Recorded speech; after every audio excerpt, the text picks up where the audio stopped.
Hello, and welcome to the Fiber Circus. This is episode 29, and it is November 7th. If you're a returning viewer, thanks a lot for coming back, and if you're a new viewer, thanks a lot for tuning in this week. I'm your host, Elizabeth, and I'm coming to you from southern Indiana, where I have a knitting, spinning, hand-dyeing, and machine knitting farm known as the Spotted Circus. Everything you'll need to know about this week's episode will be in the show notes just down below, and please hit like and subscribe. So sit back, relax, and hopefully you enjoy the show.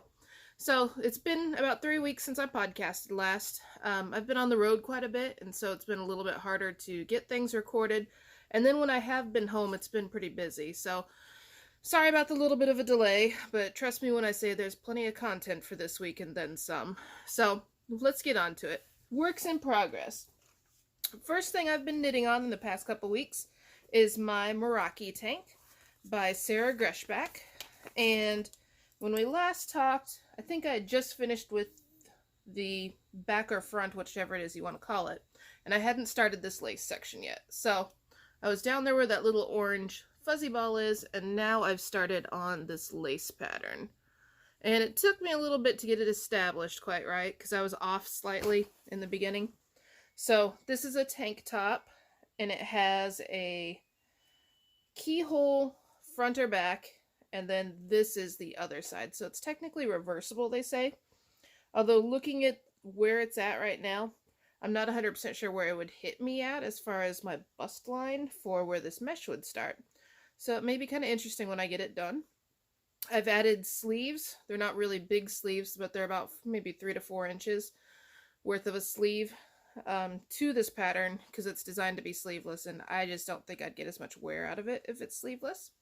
So I'm currently knitting this in Berocco Remix, which is a recycled fiber yarn, and it is made from 30% nylon, 27% cotton, 24% acrylic, 10% silk, and 9% linen. And I have it in that red colorway, and then in this kind of like light gold colorway. So it's an interesting yarn. It's supposed to be machine washable, which is kind of nice. We will see when I get done. This was supposed to be a summertime tank top, and it is now November. Probably not going to get a lot of use out of it until next year. So hopefully when I get it up to the point of the armholes matching heights, then hopefully it'll be warm again before I finish. So where I'm at right now, as far as length, let's see. So I attached the two sleeve edges together. So here's where I am as far as the mesh goes. And I've got to get up to this area because this is where I cast on. That's where I stopped the front at. So it's a little bit confusing because I have left stuff on hold, like the front here is on hold, because I hate picking up stitches, and if I can leave them on hold, I'm much happier about it. So I need to sit down and actually see where I'm at with this, but it's not something that I can sit and talk to people as easily with. So I'm not working on it as much, but it's currently being knit on US size 5 knitting needles, and it's living in a fat squirrel bag from SSK this year. And it's what I call my mushroom bag. It's like a blue spore print, in my opinion. So that's one of the first things that I've been working on. The next thing I've been working on is a pair of socks. And I'd cast these on once and then taken them off the needles because they weren't fitting me correctly. So I'm not 100% sure what was up with my gauge, but it was not correct. So I'm trying again. And I needed something to work on at SAFF that was pretty mindless, and socks were a pretty good call for that. So I'm doing 2 socks, 2 at a time, magic loop, and this is my colorway Fire and Ice, and it's a one-off because the stripes were supposed to be matchy-matchy, and as you can see, this blue stripe right here is much larger than this black stripe. So the skeins in the shop are actually evenly striped, and these are just mismatched completely. So I'm just doing normal socks. I'm planning on doing a Fish Lips Kiss heel when I get to that point, but I've got quite a ways to go. And these are being knit on 2.25 millimeter needles, which translates to, let me just translate to a 2.25. I think it's smaller than that. I think that's somewhere between a 0 and a 1. They're really small and really pointy. So I'm working on that right now. I got quite a ways to go, because see, this is like literally just like a toe. But these are something where there's no real deadline to work on them. I'm just working on them as I get time. So that was my SAFF project that I actually worked on. And those are living in this really cute cat sushi bag that I got from Star Knits at SSK this year. And it's a really nice little drawstring bag, and there's awfully cute little cats being made into sushi rolls. And it's got just a pretty nice bright green interior with pockets. So that was a good project to work on at SAFF, because I didn't have to think a whole heck of a lot. I just kind of knit along and worked on it. So those are my two previously worked in progress things. I also have a cast on.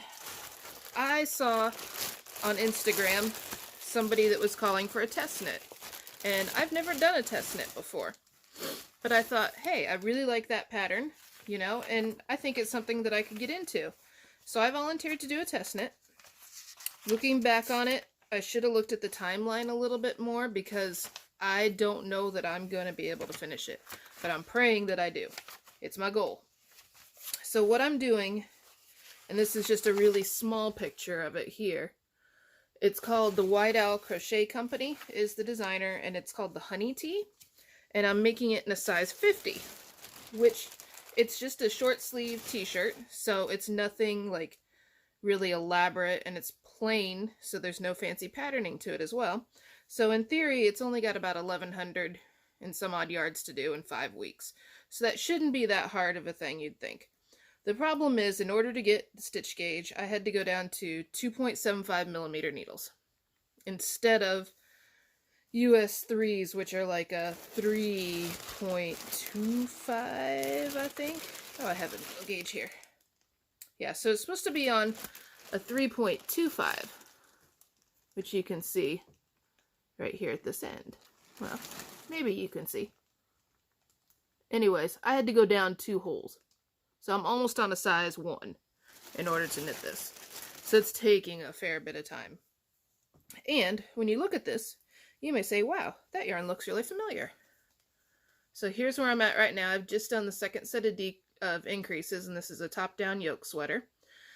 And you may say, hey, that yarn looks familiar. Well, it should, because this used to be my Rainbow in the Storm sweater that I very recently finished. However, the more that I tried on the sweater, the more that I hated it. The pattern originally came out in it was a decent size range. I think it went up to like a 47 or 48. However, it was designed with 7 to 10 inches of ease in it. So later on, the designer came out with a plus size version. And I don't know that the pattern was graded upwards correctly, because the armpit area where the arm scythe was, the actual fabric of the sweater came way out to like where my sleeve's at right now. So you had all this excess underneath in your armpit area, and it was really kind of uncomfortable to wear. And that was a lot of yardage that went into that sweater, and it was straight 1x1 ribbing, so it took quite a bit of time. So it was something where, yeah, it made a good shop sample, but I wasn't happy with it. And if I'm gonna knit something, it better be something I can wear. So I've ripped it out, which that kind of sucks, because that was a lot of yardage. But that's the way it goes. I'd rather knit something that I think I'm going to be happier with. And so far, I think I'm going to be happier with this. So you can see there's a twisted rib neckline here, and then it's just straight stockinette so far. So I'm at the second set of increases. I have another 2 sets, I think, to go. And then eventually there's going to be some short sleeves attached to it. I think I'm down to 4 weeks, and this is all I have to show so far, which kind of sucks. But I also had to go back and switch my increases. So the increase line is right, you can kind of see it still, right in this area.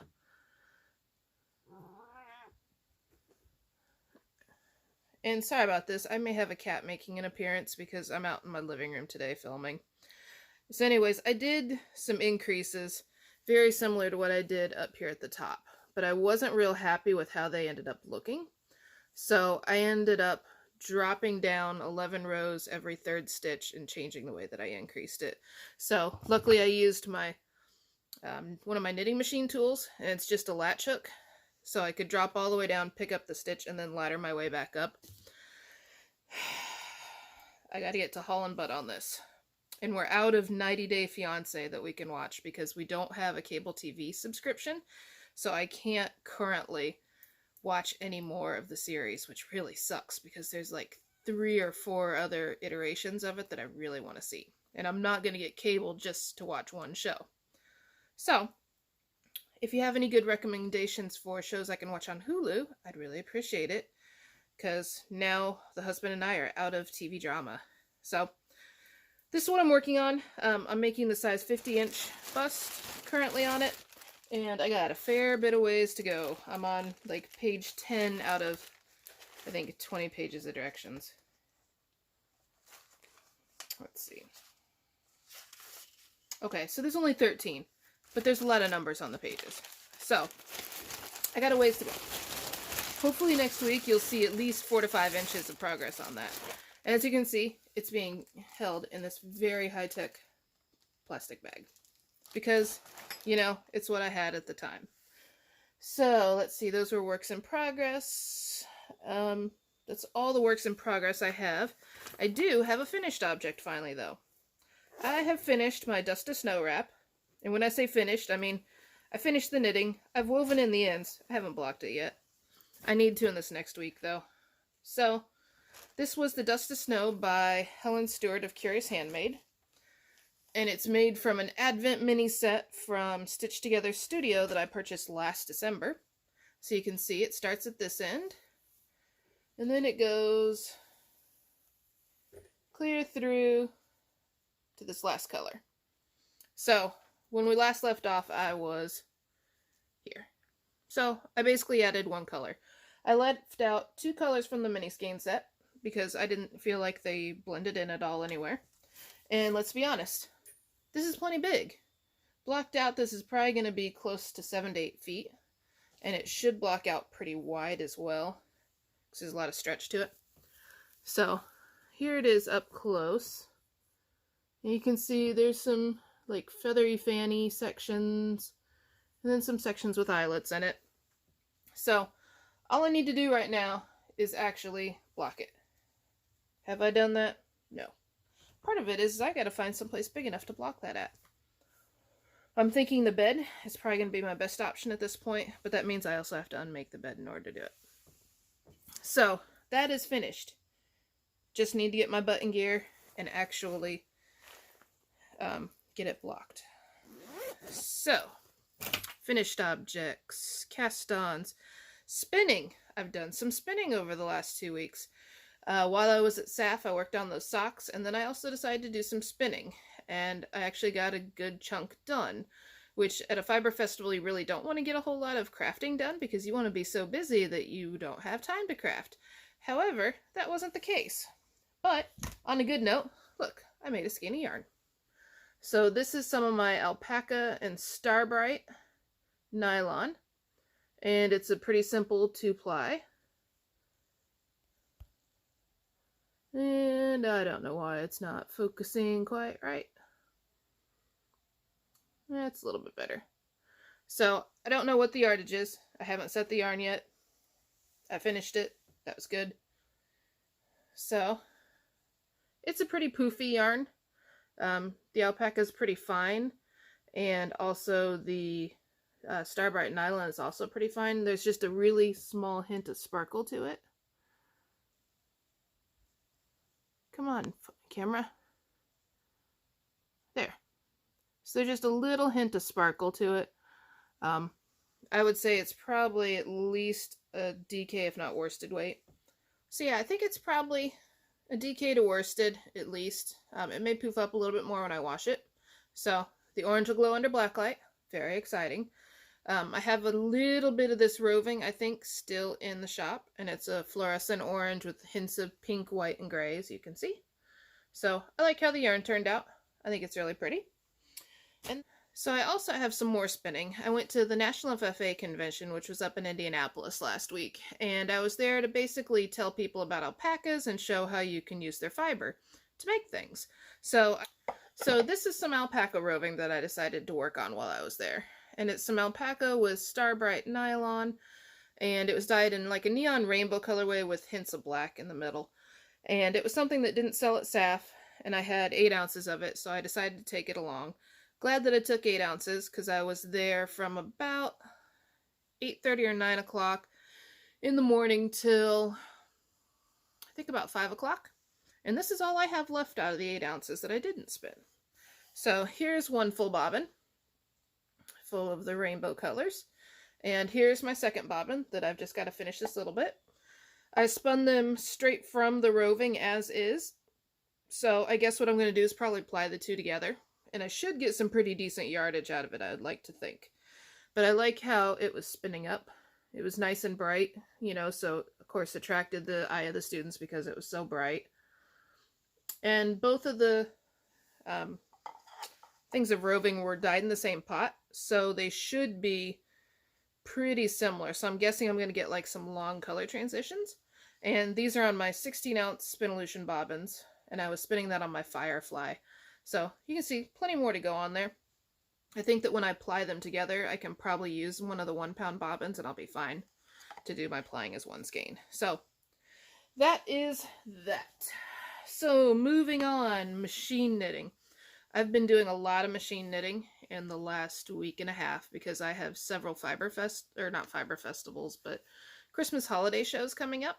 And so what I need to have is some finished goods, because not everybody's going to buy yarn or fiber. So I need some things that they can buy for people that enjoy handmade items. So let the parade of machine knit items begin.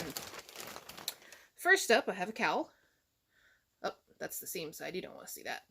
So this is knit with alpaca and an alpaca bamboo nylon merino mix. And it's in a type of tuck stitch pattern. It's technically reversible. So this is the inside, because I decided that side wasn't as pretty. And then this is the outside of it. So I only made one of those because I wasn't 100% sure that I really liked the color combination. But it's a nice stretchy little cowl that'll fit around your neck. Then I have 3 hats. So this is fisherman's rib. It's a 2-color fisherman's rib. So this is a black with neon speckles. And as long as you don't mind the seam, you can technically wear it reversible. So there's one hat. Here is another hat. Black and fluorescent yellowy green. And I managed to always show the seam side for some reason. Or you can wear it inside out. So these are nice squishy hats. And they're super stretchy. So I'm wearing a hair clip, but there's still plenty of space for my head in there. My biggest problem that I think I'm going to have is I don't know where to put my tag at. Because normally on my hats, my tag would be like right here. But if I do that and then they decide not to wear it, you know, cuffed up, and they instead want a big slouchy hat, then that's really awkward. So I'm not real sure what I'm going to do for my tags on these yet. Then I also have this hat, which I need to block because it's pulling in a bit more. But it's got this interesting kind of wavy stitch pattern there. And then the inside stitch pattern looks like this. And it's actually the same pattern as this, just turned inside out and then with different colors. So I kind of like the honeycombish effect that's going on here with this. But it's a little bit smaller. And it's got to be because of the way that the pattern was. Because I used the exact same amount of needles for this hat and for this hat. This is a 2-row repeat. So I do 2 rows of black and then 2 rows of the color. This is 4 rows of 2 different colors. So I'm guessing that's why it pulled it in a bit more. It'll still fit my head. But it's definitely a snugger beanie. And it's got this weird doodad up there. So those are my finished projects. But I have a bunch I just need to do some seaming on. So I made this alpaca cowl, which has rainbow alpacas on a black background. And here's the inside, which is really pretty, I think. So I need to seam the long edges of this together. and it'll fold over and be like a half-width cowl. Then I have this hat, which goes this way. I think I'm going to keep this side on the outside instead of the black, because this is also fully reversible, so you can see that you get this color or you get the black color. And then I also have this one, which is made out of the same yarn as this cowl right here. Ooh, my hair looks awesome now. So this one I think I'm definitely going to keep on the outside because I think it looks way more interesting. Had some mistakes with this one. I have these lovely springy bits over here, and what happened was I was knitting along and I was having trouble with one of the pushers, which does the selection for me on these rib parts, that wasn't acting quite right, so I switched it out with one that was further out on the edge of the bed. And in doing so, I managed to push up that needle just slightly, which in turn made these big long loops out on the side. So when I do my seaming, I'm going to have to cut these and like tie them down and fidget with it a little bit and make it work correctly. But this should be a really pretty hat, I think. I've actually got a really kind of cool fake pom-pom that would look awesome on this. However, it was something that was bought at retail, and I don't know that I really want to charge what I should in order to get my money back on that. So what I really could use are some awesome neon pom-poms at wholesale. So if anybody has any awesome neon pom-poms at wholesale, let me know. So I think this hat will be a lot of fun. So I've got those. Oh, I have a fourth one to seam. And this one I'm not thrilled with. So it's basically a speckled background that is with a blue, and I don't like the blue. It doesn't coordinate as well with the speckles as what I want. So what I think I'm going to actually do is over dye this with the fluorescent green, and so that'll take this background color to be a fluorescent green with this blue color, and I think that'll actually improve it quite a bit. So I haven't seamed it yet. So as you can see, all of my hats come off as a big rectangle like this, and then I basically am going to be drawstringing the top, and then I've got to sew this side seam down in order to create a hat. All of these were done on my Passip E6000 that I've gotten recently. It does ribbing like this and fisherman's rib, tuck rib, that kind of stuff really well. So I can churn out a hat depending upon how things go and if I don't have any errors, between 30 to 40 minutes, roughly. So that's not too bad. It's productive at least. But I've got to get all those seamed before next weekend, and I've got to make more because this isn't enough hats and stuff, in my opinion, especially since I have several events coming up. So that's all my machine knitting. SAFF. So I went to SAFF 2 weekends ago, and my good friend Erin went along with me and helped out in the booth, and we stayed together at an Airbnb there in town, which was nice. SAFF had some issues this year. There was an outbreak of Legionnaires about a month prior in the building where normally SAFF is held at, and they had 4 people die from the outbreak. So roughly a week before SAFF was to take place, they decided to move buildings and go back to the old arena that we'd been in. The problem with that is it's not real handicap accessible very easily, and it's very, very dirty. Even though they put down fake carpeting, a lot of my products had a layer of dust afterwards, which kind of sucked. And there was only one load in, load out door, which is also kind of rough.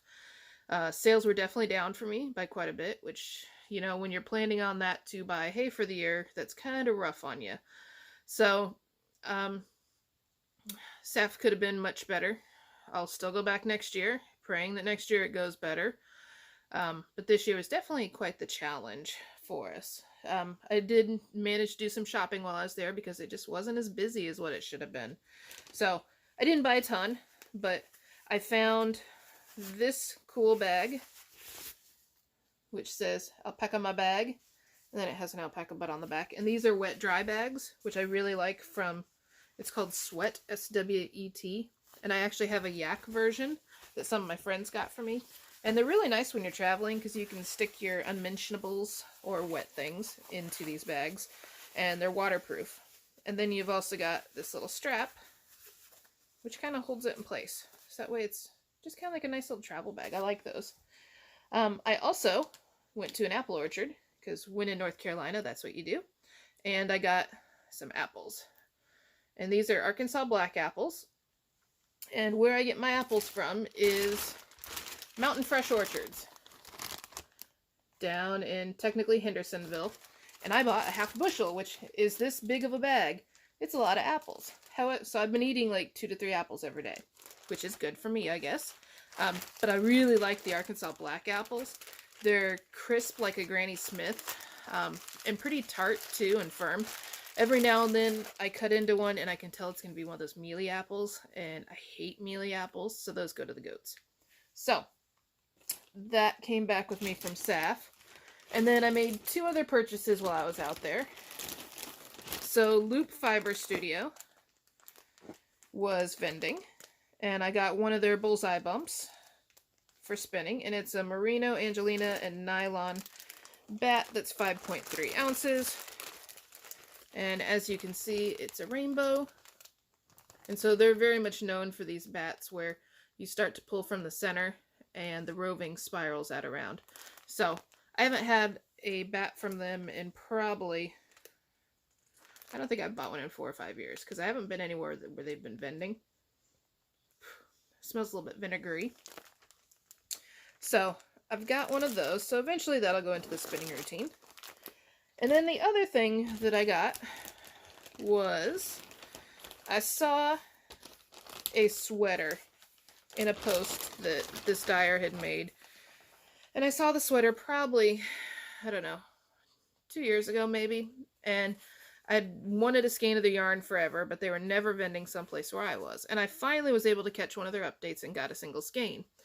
And I've just kind of been hoarding it because, you know, I didn't know what to do with it because it was my precious. But I really, really liked that sweater. And I'll put a picture of it in up here. And the sweater, it's a flax sweater by Tin Can Knits, and it's actually in the DK weight that they dyed up. And I love the way that it pools across. I've always thought that it was really interesting. So, I bought 4 skeins from Black Cat Fibers in the Nomad Sock, which is a superwash merino nylon in the Chrysalina colorway. So I bought 4 skeins because I already have a 5th skein. So that should give me, let's see, 460 times 5, a little over probably 2,100 to 2,200 yards. And I'm probably going to do the flax light or some other type of very simple sweater, because I like the way that it pooled in strange and mysterious ways. So another fingering weight sweater is on the way for me at some point. And this was a bit of a splurge for me because, you know, hand-dyed yarns aren't the cheapest in the world, but this was something of theirs that I had really loved looking at. And it was nice to get to meet the girls in actual person. And I really admire their super deep, crazy kind of colorways. So that's going to be coming at some point in the future. And I think that's about all the travel excitement that I've had. Because let's see, I went to SAFF, and then I went to the FFA convention. I think that's it. So farm update wise, it's getting cold. That's a real thrill and real shocker, I know, to everyone. Creas are still doing good. They're running around like goofballs. The sheep are still doing pretty good. We started to breed sheep last week and then figured out that I'd given a dewormer that the sheep shouldn't have. So we're going to probably have to go get a morning after shot for the sheep and start all over again. So now we're going to be expecting sheep probably late May. Ramsey's the ram has figured out what he's supposed to be doing, and he didn't turn into a maniac afterwards, which is great, because I've been reading all these sheep horror stories online right now about sheep taking people out and sheep taking out fences, and so far he's being a gentleman, which is good. But we don't touch Ramsey's. If we don't have to, we try not to look at him. We let him do his own thing, and he's still the bottom of the pack in there, which is a good thing for us. So that's going on. It's a bit of a muddy mess right now.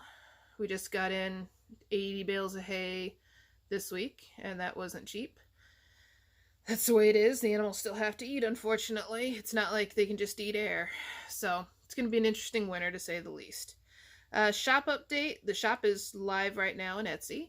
Everything should be up in the shop right now. Some of the pictures aren't the greatest, and if you see something that's not amazing in photos, let me know and I can pull it out of the trailer and take a better shot of it for you. But otherwise, everything should be up there. I'm offering free shipping on orders of $35 or more now, because Etsy has made it so that way if you don't offer free shipping, that your listings aren't very promoted, which that kind of is a hard place to be. So I'm taking a bit of a bite and dealing with that.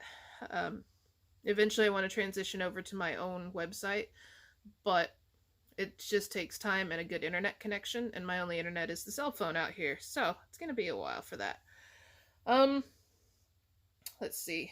Oh, upcoming events. So next weekend, which is I think the 14th and 15th of November, I'll be up at the Heritage Farms Christmas holiday-ish market. Can't remember the exact terms for it, but if you search for Heritage Farms, Flora, Indiana, it's an alpaca farm that my good friend the Sheets own up there. So I'll be up there on Saturday and Sunday for a vending event for Christmas stuff, and all my hand machine knitted goods will be up there, and I'll have yarn and fiber and possibly some sparkly ball sacks if you're looking for a project bag for a knitting friend that's kind of humorous. So I'll have some of that up there. Then the next event, which I'm having to do all by memory right now, is the Saturday after Thanksgiving. I'll be in, I think, Noblesville at the Hamilton County Fairgrounds, and that is the Indiana Handmade Artisans Market. There's early admission for VIP. I have to bring a wrapped gift for Toys for Tots, I think, if you want to get in early. So I'll be up there vending, and I'll have everything up there with me, including alpaca socks. Then the next event is December 14th, which is the Indie Alternative Gift Fair, and that is on, where's that at?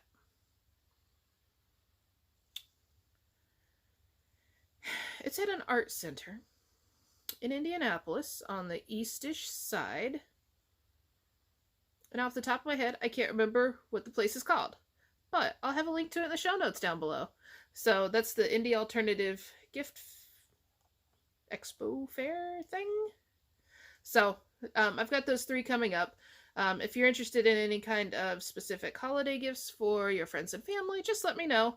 I'm more than willing to do custom machine knitting for people. I'm going to try to do a really interesting design that I saw on Facebook today, and it's like a sweater scarf wrap thing.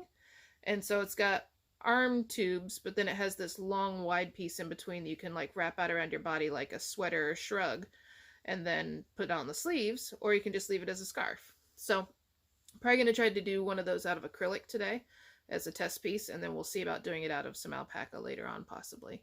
So I think that's about it for today. Otherwise, I guess we will see you again in 2 weeks. Sorry for some of the cut-ins that I'm having to do with the editing. I have a cat sitting with me, and that cat has decided to hack some hairballs as we're filming, because Bear Tamer's a bit of a grouchy cat. Yeah, meow. Meow. So yeah, this is Bear Tamer. He's big in Japan. He's been in several magazines over there. He also has a crumpled ear over here, as you can see, because I elbowed him one night in the middle of the night and gave him a cauliflower ear. So he used to have a beautiful face, and now he looks somewhat like a boxer. But he's going on 14 or 15 this year. He used to be a beautiful show cat. Here, let's do our beautiful show cat. So at a cat show, you stretch the cat. Unfortunately, now he's fat. So fat cats don't stretch quite as well as normal cats. But he's very needy. Oh, I know. He complains a lot. If you're not up at about 5 a.m. to feed him, he complains about it. If you don't let him underneath the covers when he thinks he's cold, he complains about it. So He's the remnant of our Serengeti breeding program. He's our last Serengeti that we've got. Bye. He does his own thing. Someplace around here, the slightly evil kitten is lurking. It's hard to tell where she's at. She's discovered pipe cleaners recently and is chasing pipe cleaners around the house, which I very much prefer than chasing my yarn. So, that's all the excitement for this week, and I'll plan on talking to you guys in 2 weeks. Bye-bye.